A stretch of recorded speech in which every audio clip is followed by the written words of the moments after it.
Point number 4, test yourself often. Try and make sure that you use questions from previous past papers. Now, if you're going to be working in terms of like topic per topic and you want to test yourself one topic at a time, fine, that's okay.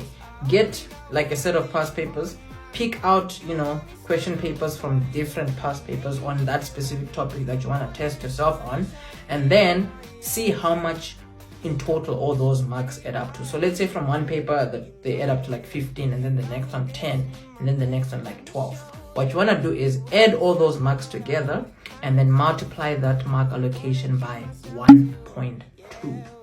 Multiplying by 1.2 is going to give you an idea of like how many minutes you want to spend on those questions. A test paper is out of 150 and your total time is like 3 hours. This is like for the November exams. 150 marks, 3 hours. 3 hours is 180 minutes. Now 180 minutes divided by 150 gives you that 1.2, to say that every question or every mark you roughly have like 1.2 minutes to work on it.